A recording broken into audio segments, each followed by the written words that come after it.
So first thing we need to do is talk about what is special about a rhombus from a parallelogram.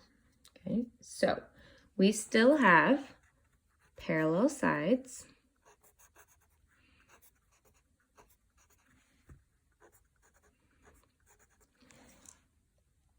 Okay.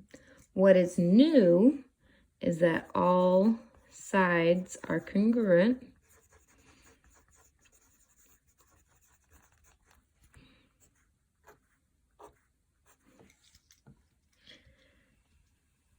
Okay.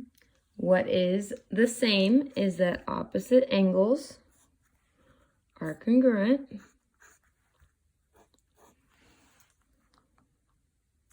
What is the same is that the angles bisect each other.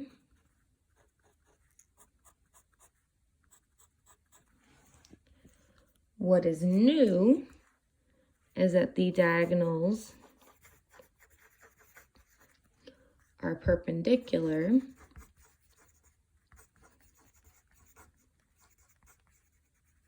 Okay, now what does perpendicular mean? Perpendicular means that they meet at a 90-degree angle.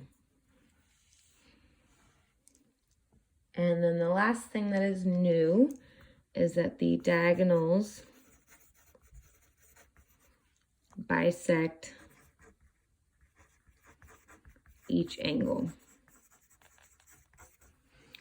Okay, they bisect each angle, which means that this angle is going to be congruent to this angle.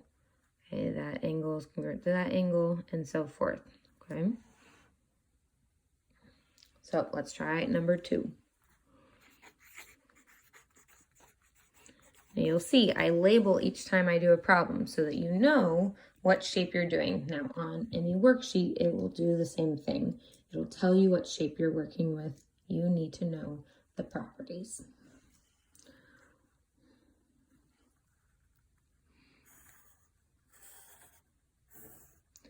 Keep in mind, not all shapes are going to be perfect. Okay.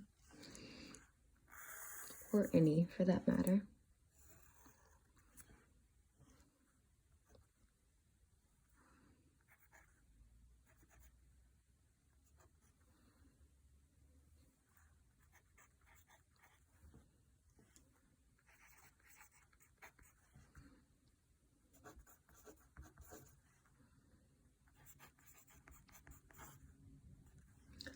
Okay, this is the information we know about number 2.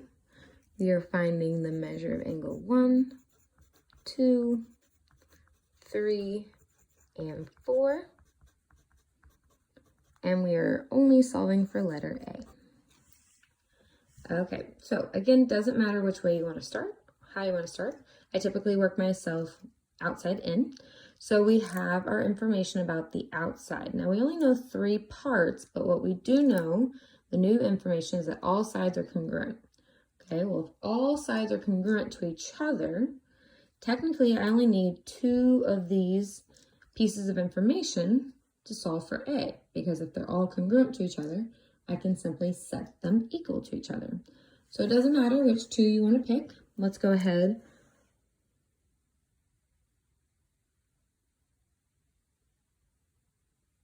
And, oh, actually, I wrote this wrong. This is 8A minus 2. My apologies.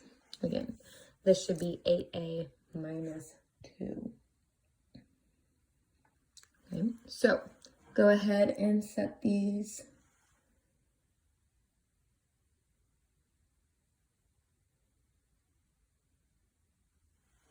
Wow, my apologies. This is also plus 6. Okay, just to confirm, 8A minus 2, 4A plus 6. Let's set them equal to each other.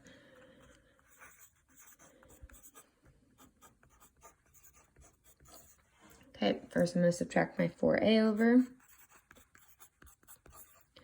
add my 2, and A equals 2. Okay. And that would have worked out if you had used any of the 2 sides. All right, now let's look at the angles. Okay. Now on this one, there are 2 angles you could solve for right away without much thought going into it. So the first one, the easiest one, is that diagonals are perpendicular. So if these diagonals are perpendicular, then angle 3 would have to be a 90-degree angle. Okay, no work. The other thing that we know is that diagonals bisect each angle. So if one part of the angle is congruent to the other. So if this side is 42 degrees, then angle 2 would also have to be 42 degrees. Okay, again, no work. Okay, now back to what we talked about on the last shape. Alternate interior angles are going to be relevant because of the parallel lines. So because angle 2 is 42 degrees, angle 1 is alternate interior to that angle. So angle 1 also happens to be 42 degrees.